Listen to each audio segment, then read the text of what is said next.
Class of 92, The Time Bubble. Written by Jason Ayres. Narrated by Karena Gregory. Chapter 1. Sunday, the 23rd of February, 1992. Peter Grant had found himself running away from quite a few scary situations in his time. There was the time he and a couple of mates had unwisely decided to start throwing stones at a bee's nest they found in a tree in the village he had grown up in. More recently, he had found himself in the wrong place wearing an Oxford United scarf after a particularly bad-tempered local derby against bitter rival Swindon Town. Both of these paled into comparison against what he was currently facing. As he sprinted along the stony towpath that ran alongside the River Thames, he could hear the deafening roar of the Tyrannosaurus Rex behind him. Dinosaurs rampaging through Oxford? It was like one of those old Chewits ads, or some old B-movie. He had seen a few such films when he was growing up, but none of them had been particularly convincing. He hadn't seen Jurassic Park yet, but then nobody had. This was 1992, and the movie wouldn't be out for another year. Unfortunately, this wasn't a movie. It was happening right now, and Peter had never been so terrified in all his life. As he approached the boathouses on the left-hand side of the path, he risked a glance back over his left shoulder to see where the monster was. It was clearly visible, no more than 100 yards behind him above the tops of the aged lime trees that lined the path, still devoid of leaves after the long winter. The dinosaur must have been at least 40 feet tall. Despite the danger, he felt unable to tear his eyes away and watched as it crashed through the trees, scattering thick, heavy branches in all directions like pins in a game of 10-pin bowling.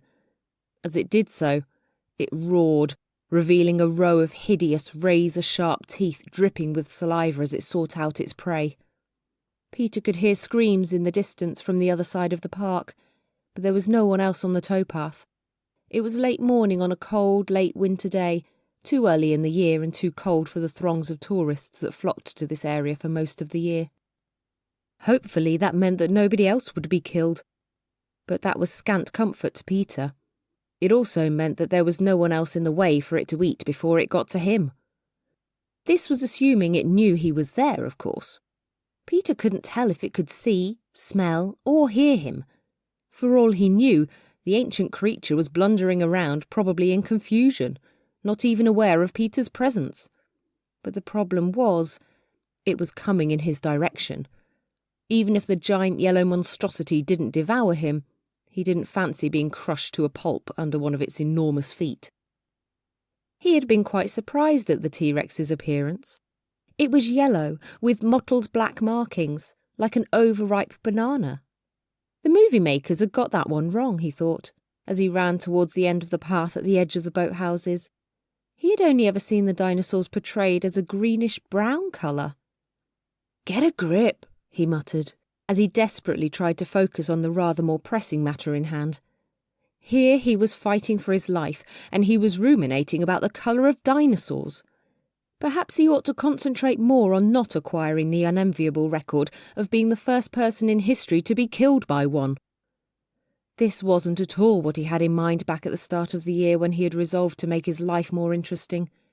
He was 21 years old, and thus far his existence had been at best unremarkable, and at worst downright disappointing.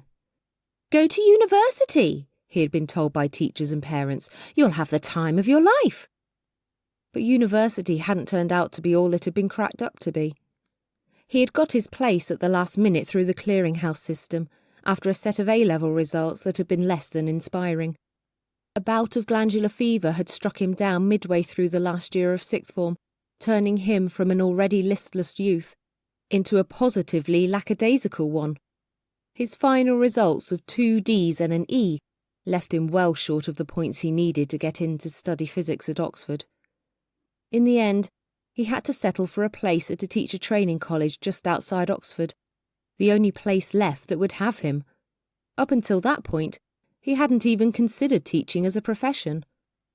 How he had caught glandular fever in the first place had been a mystery.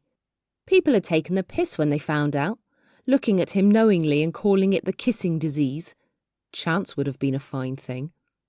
At the time, Peter had been just 17, and his experience with women bordered on the non-existent. He wasn't bad-looking.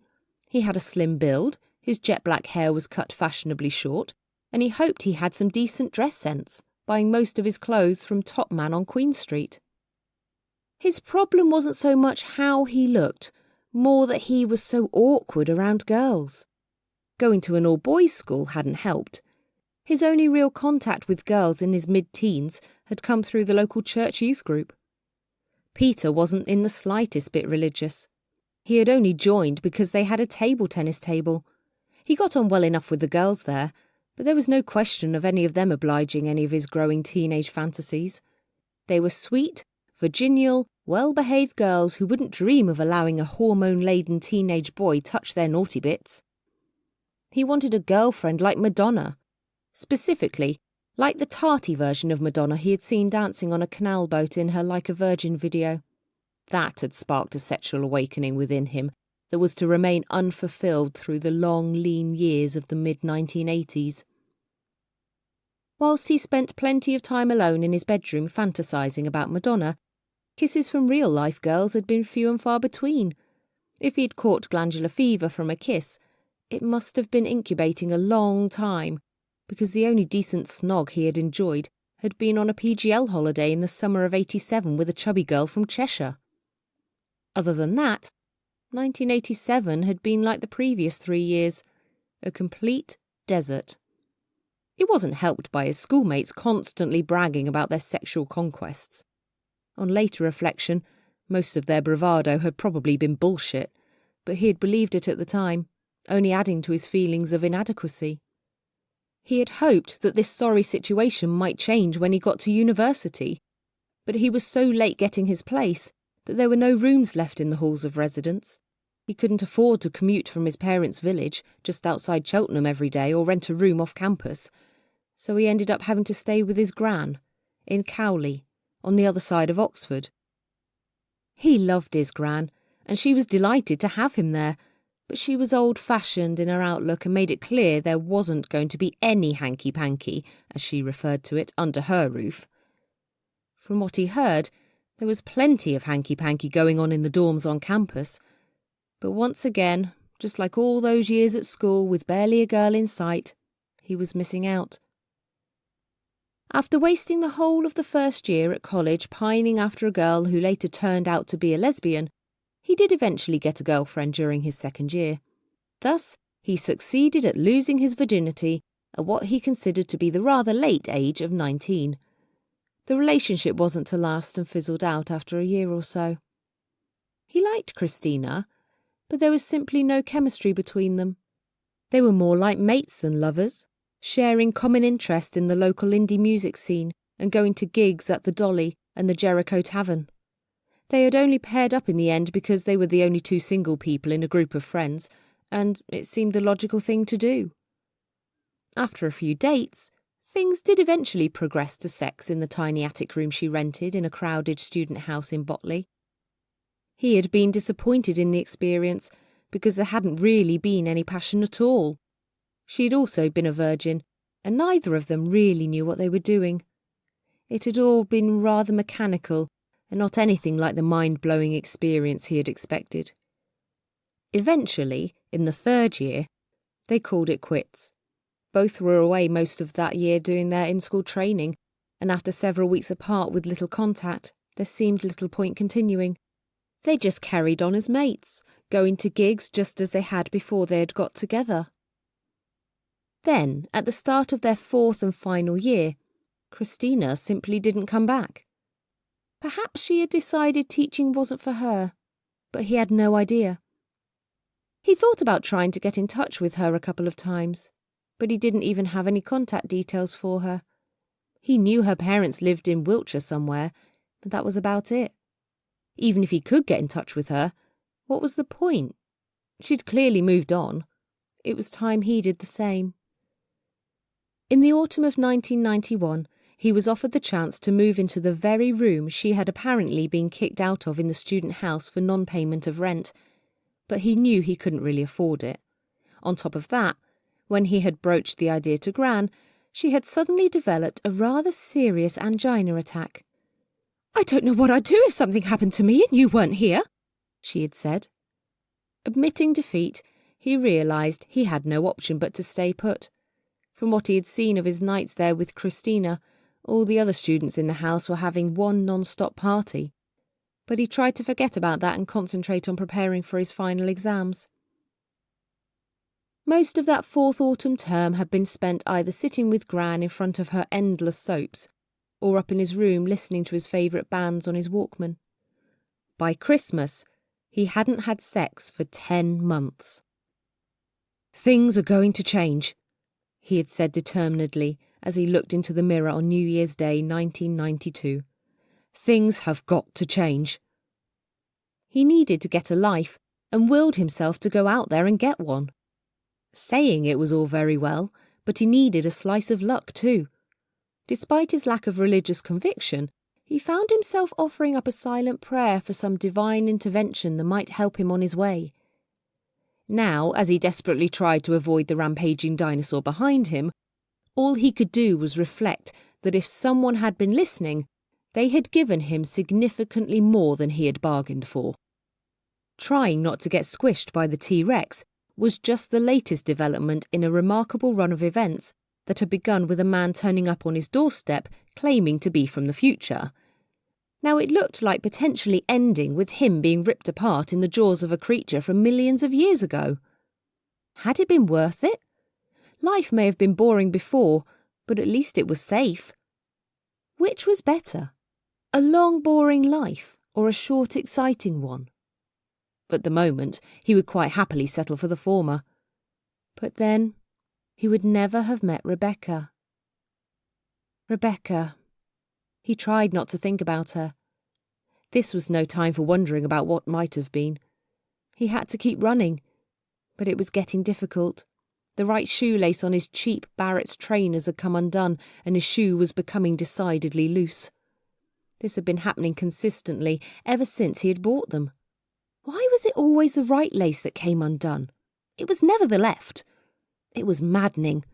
He knew he should have bought a decent pair, but he couldn't afford it. "You're only paying for the name," Gran had said, when he had asked her if she could let him off his keep for a week so he could buy a pair of Reeboks. He wasn't sure about that theory, because a few extra quid on a pair of Reeboks without self-undoing laces might well have saved his life right now. The creature roared again, coming even closer. It was incredibly loud, but didn't drown out a new whistling sound coming from above.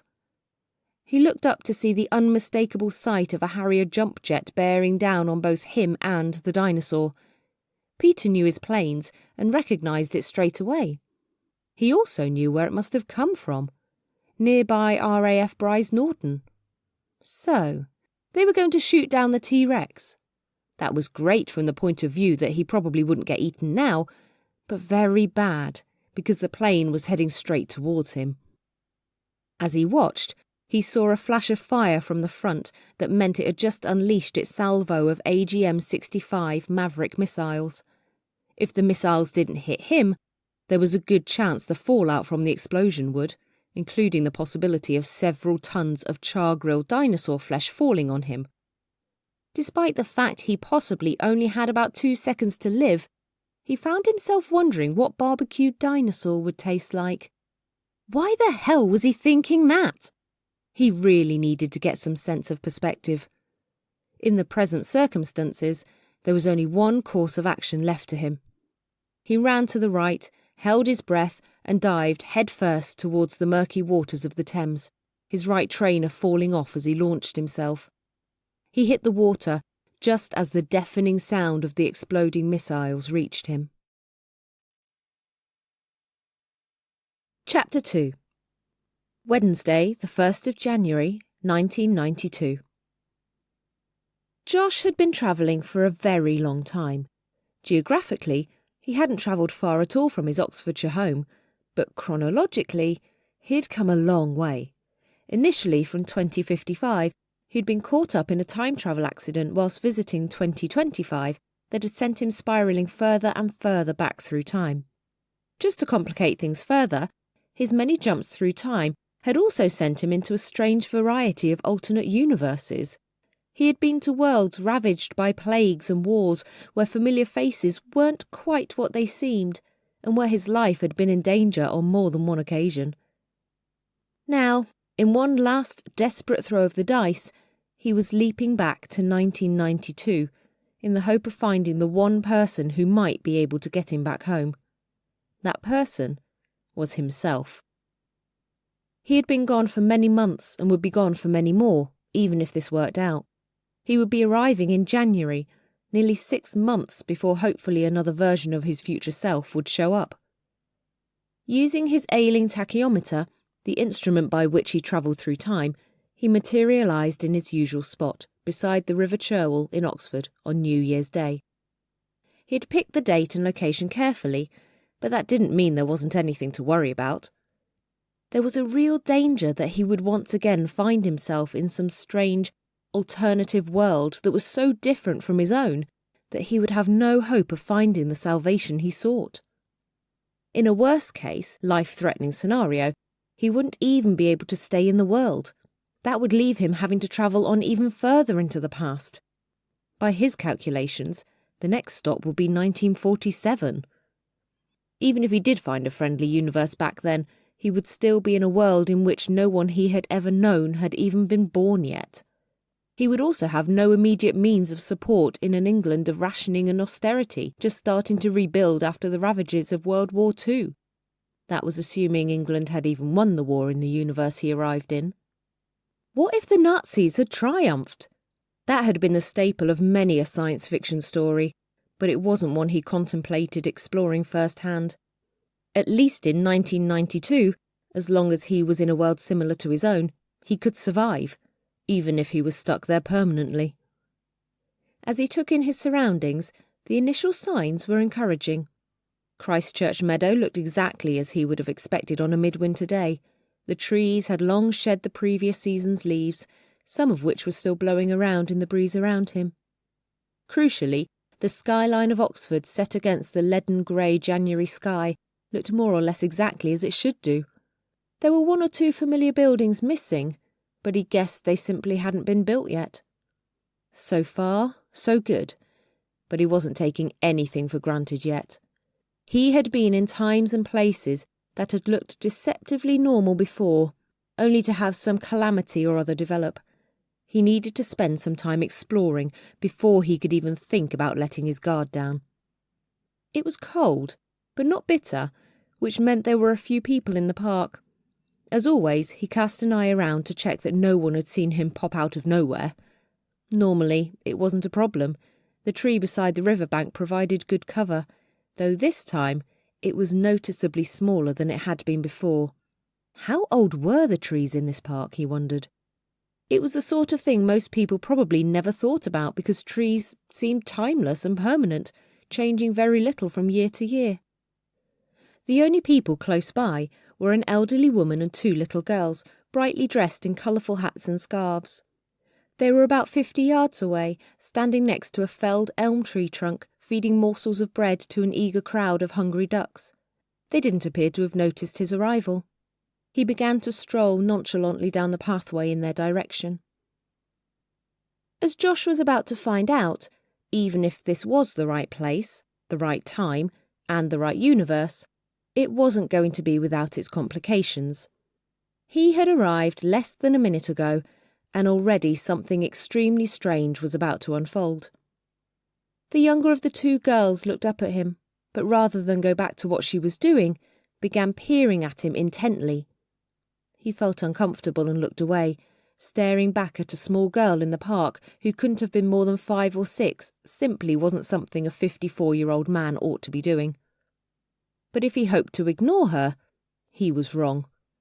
Next time he glanced towards her, she was running right towards him. This was somewhat unsettling, so he turned around, deciding to walk back in the opposite direction. But that was nothing compared to what happened next. "Dr. Gardner, wait!" she cried out. She knows my name, thought Josh. How can she know my name? He wasn't a doctor, but she had got his surname right. That couldn't be just a coincidence. He stopped and slowly turned back round, noticing that the elderly woman, whom he took to be her grandmother, was also walking towards him and shouting after the girl. "Amy, what do you think you're doing?" yelled the elderly white-haired woman. She was surprisingly sprightly for her apparent age, but no match for the child's speed. "Come back at once!" Amy. What was significant about that name?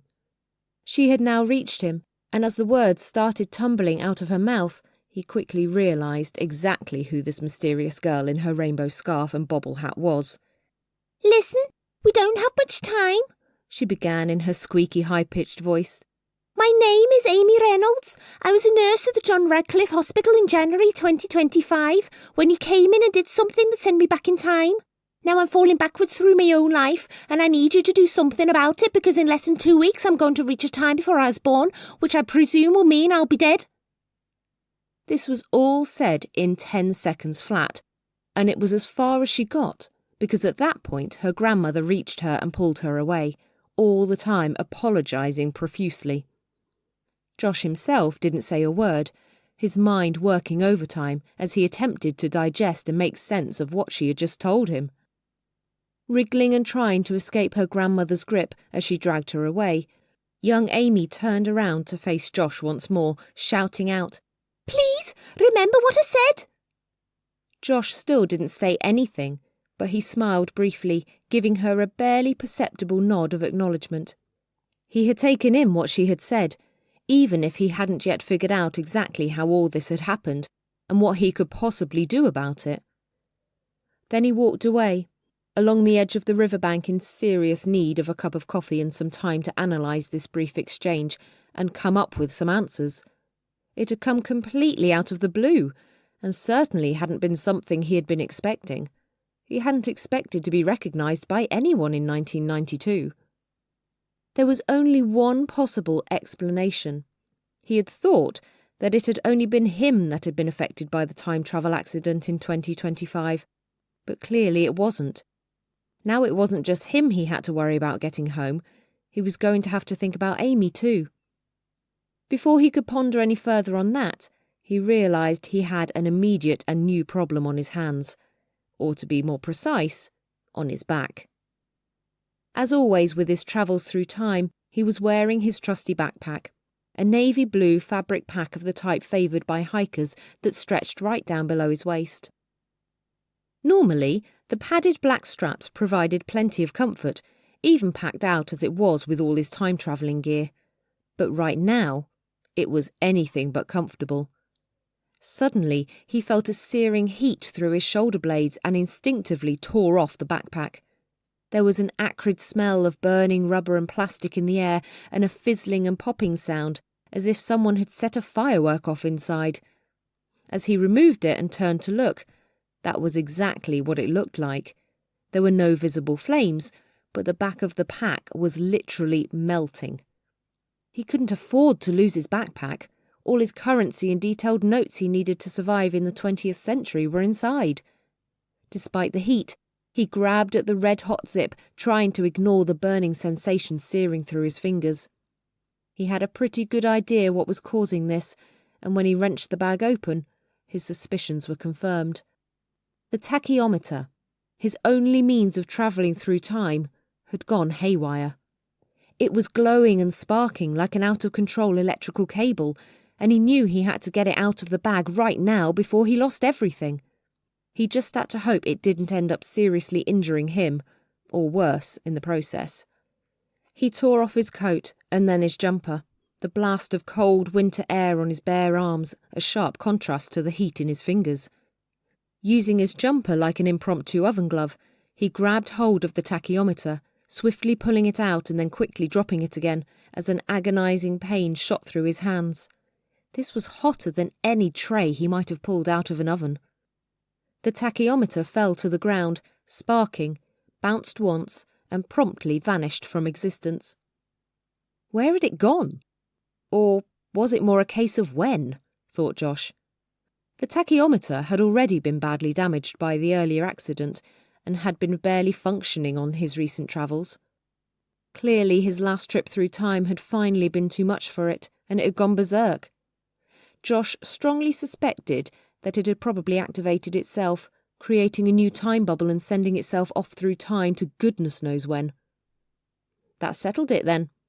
He was in 1992 for the duration.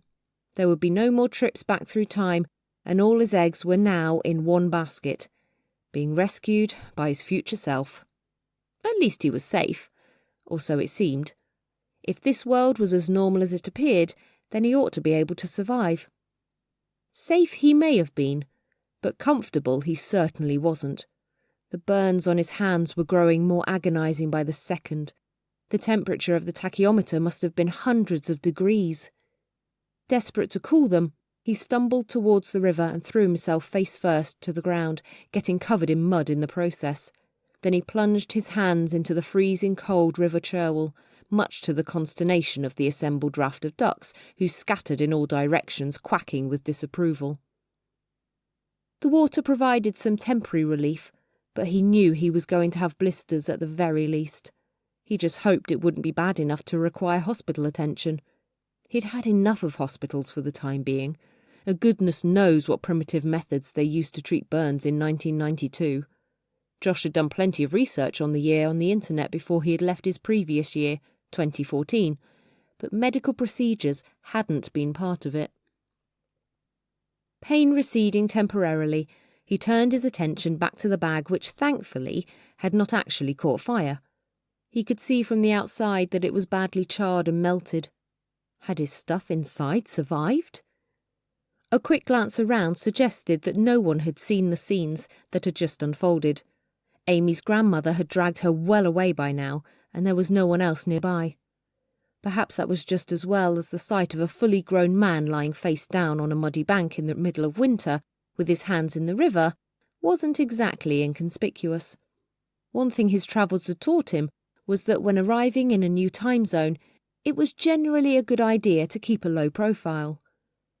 Taking his hands out of the water, he could feel the heat from his backpack as he approached. Despite this, he felt cold in the January air, dressed as he was now in just a t-shirt. His jumper was useless now, with a large charred hole in it where he had picked up the tachyometer. Thankfully, his coat was undamaged, though it was now somewhat dirty from being dropped in the mud. He picked it up, wincing, and did his utmost to put it on without touching the sore parts of his fingers. This was surprisingly difficult. When it was done, he went back to the river to dip his hands in for another cooling.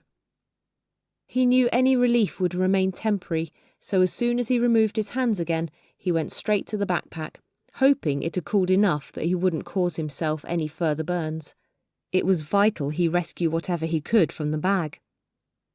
He spent a couple of minutes rummaging through, trying to avoid touching any of the melted plastic inside.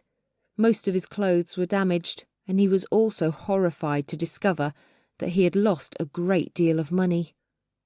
He had managed to bring with him a couple of £1,000 in used banknotes appropriate to the era, all bound up in elastic bands. Much of this was charred and clearly unusable, but thankfully the tachyometer had not touched the bottom stack of around £500, which looked mostly intact. This would be enough to get him through the next few days, assuming of course that the notes were legal tender.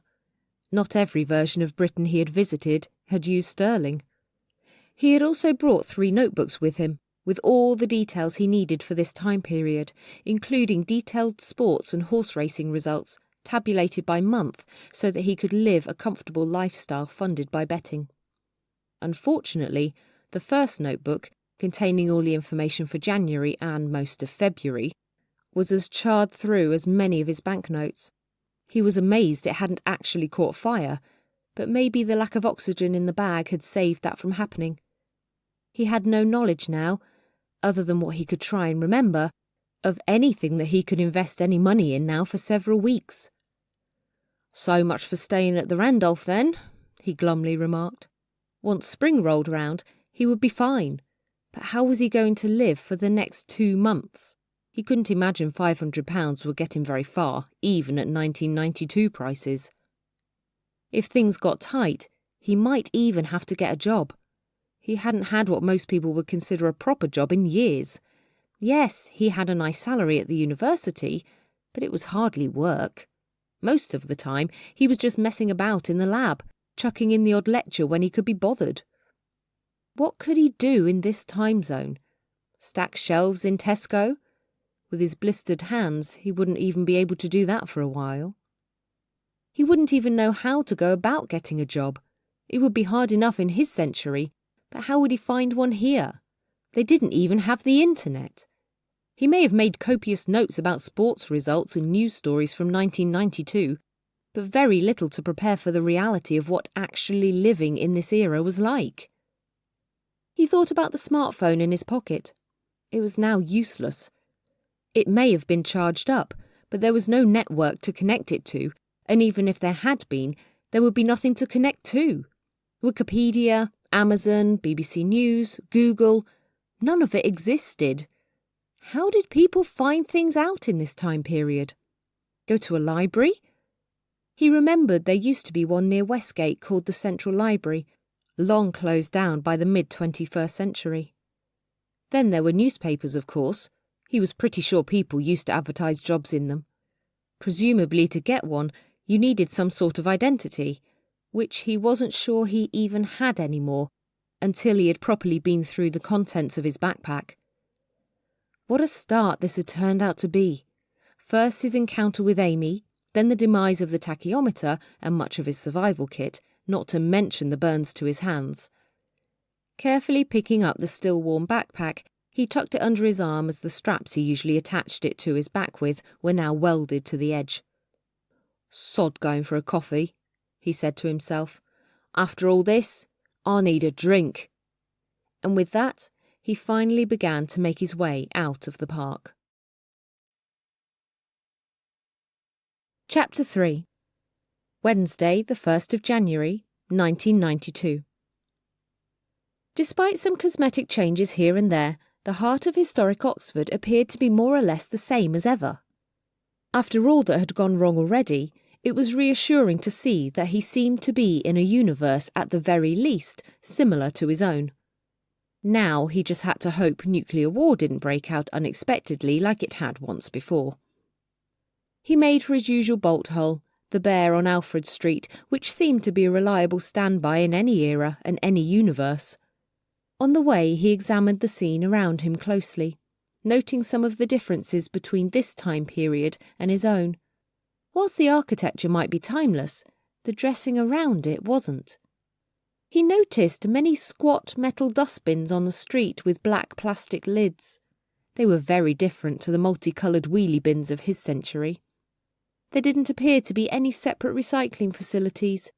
He wondered when that had changed. Josh wasn't totally unfamiliar with this era, as he had visited it once before, a year and a half prior to this in the summer of 1990. On that occasion, he had been following up on one of the many mysteries he had investigated during his time-travelling adventures. He had come to Oxford to meet a man called Thomas Scott, who had claimed to be a fellow time-traveller. At the time, neither of them had any idea how Thomas had ended up living the strange life he had, moving backwards through his life one day at a time. Now Josh had deduced that it must have been down to the same accident that had brought him here. Thomas's body had been in the bed in the hospital room when the accident had occurred, which he now knew had also affected Amy, the little girl he had met in the park. Josh knew he needed to face up to the fact that his time-travelling wasn't just messing with his own life, it was affecting other people as well. When he had come here in August 1990, it had been during a blistering heatwave, and he had sat outside the Bear beneath an umbrella advertising some long-forgotten brand of beer. There would be no sitting outside today at the desolate windswept tables. Opening the black front door, unchanged from his time, he had expected the pub to be as busy as it usually was, but it turned out to be remarkably quiet. Other than a couple of overweight middle-aged men with beards smoking pipes at the bar, he was the only customer, despite it being early afternoon. He was shocked when he first saw the pipes, filling the air with their sickly sweet aromas, before he remembered that in this era, people were allowed to smoke in pubs. To someone from Josh's time, where smoking was banned pretty much everywhere other than in private residences, this seemed quite archaic. Still, a century earlier they used to send kids up chimneys, so he guessed it was all progress. "What happened to your bag?" inquired the barman as Josh approached the bar, gesturing at the molten mess Josh was still clutching under his arm. He was a young chap with short cropped ginger hair and a very rural accent. If asked to name what county, Josh would have guessed Somerset. He had noticed that accents tended to be stronger the further back he went in time. "I had a small accident," said Josh, looking at the two men smoking, inspiring him to add, "Faulty cigarette lighter." "I should say so," replied the barman. "What was it? One of those Zippo jobs?" "Yeah, that's it," replied Josh, having no idea what a Zippo was, but the barman seemed to buy it. "What can I get you?" Josh cast his eye along the impressive array of real ales on the bar. He'd got a taste for this stuff after Peter, his former English teacher, had introduced him to it on a boozy night out in the Eagle and Child. Prior to that, like most of his generation, he had been brought up on lager. "I'll have a pint of Old Peculiar, please," he said. "Good choice," said one of the two bearded men, both of whom were also drinking real ale. He pulled on his pipe and looked Josh up and down. Meanwhile, the barman began the process of pulling the beer through the hand-drawn pump. While he was waiting for his drink, Josh reached into his trouser pocket for some of the money he had kept separate from the rest in his bag. At least that wouldn't be singed. His hands hurt as he rummaged in his pocket, but eventually he pulled out a crisp and pristine £10 note. Now that's a real note, he thought. It was much larger than the polymer ones of his time, printed in brown ink on proper paper. "1.30, please," said the barman, eyeing the note with suspicion. The barman's look didn't reassure Josh, and he was briefly worried that he might be in a world where his currency wasn't valid. To his relief, the barman simply said, "Haven't you got anything smaller?" "Sorry," said Josh. "I've just been to the cash point." "That's all right," said the barman. "I just haven't got a lot of change yet. We're a bit quiet, as you can see." "Yeah. Why is that?" asked Josh. "It's normally packed in here." "Probably because it was New Year's Eve last night and everyone's still hungover," replied the barman. "It'll pick up later." He looked Josh up and down before adding, "Do you know that you're covered all over in mud?" Josh had forgotten about that. Lying face down in the park at this time of year wasn't a good idea. Yes," he replied, before adding the first thing that came into his head by way of explanation. "Football training." "Aren't you a little old for football training?" asked the barman in his strong Somerset twang, a sceptical look on his face. "Actually, I'm only -9, he quipped, which was technically correct. "I look old for my age." "Very good, sir," said the barman wearily. He was clearly used to eccentric customers, which wasn't surprising in the heartland of the city's academic district.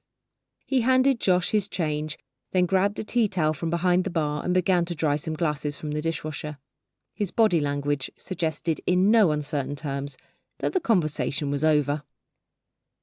Now he had his beer, Josh attempted to make his way past the two men who were eagerly exchanging anecdotes about real ales.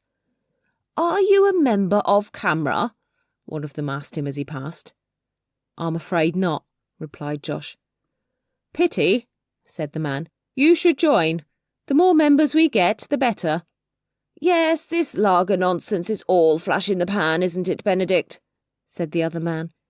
It was hard to tell them apart. They could almost be twins judged on their appearance. They were wearing almost matching waistcoats, the only difference being that the one he now knew to be called Benedict had an old-fashioned pocket watch hanging from his breast pocket. "You're not wrong there, Kenneth," replied Benedict. "Now they've scrapped the beer orders, real ale's making a comeback." "Well, if you'll excuse me," replied Josh, politely squeezing past the portly gentleman. Josh had no idea what they meant by beer orders, and could see himself getting drawn into a long, irrelevant and convoluted conversation if he wasn't careful. Moving to a table over by the window, He sat down and admired the large collection of ties in the pub. They were all mounted like butterflies in glass cases and had been a feature of the pub as long as he could remember. He wrapped his hands around the old-fashioned style beer glass, which was short with glass panels and a handle. He was trying to take some of the heat out of his sore hands, but they were still hurting. Perhaps he should have had a lager after all. The glass would have been that much colder. But then he would have had to face the wrath of Benedict and Kenneth, who didn't look as if they suffered lager drinkers lightly. He looked at his palms closely. Whilst they were red, the skin hadn't blistered. At least, not yet. But there was a noticeable red mark running across his right palm where he had gripped the tachyometer through his jumper. He hadn't had much use out of that jumper, having only just restocked his limited wardrobe prior to this latest jump back in time. Buying clothes regularly came with the territory, as he had left a lot behind on his journey. Busy time travellers generally didn't have time to seek out laundrettes, and there was only so much he could fit in his backpack. He had planned to buy a whole new wardrobe once he was settled in 1992, expecting money to be no object. But now, in his altered circumstances, he was going to have to seriously downgrade his plans. Right now, all he needed was a bed for the night, and he was reasonably confident he knew where to get one. On his recent travels in the first quarter of the 21st century, he had taken to staying regularly at a B&B down the Abingdon Road. It had been run, seemingly forever, by old Mrs. Simmons, who always gave him a warm welcome, no matter what year or universe he showed up in. In all likelihood, even in this time period, she should still be there.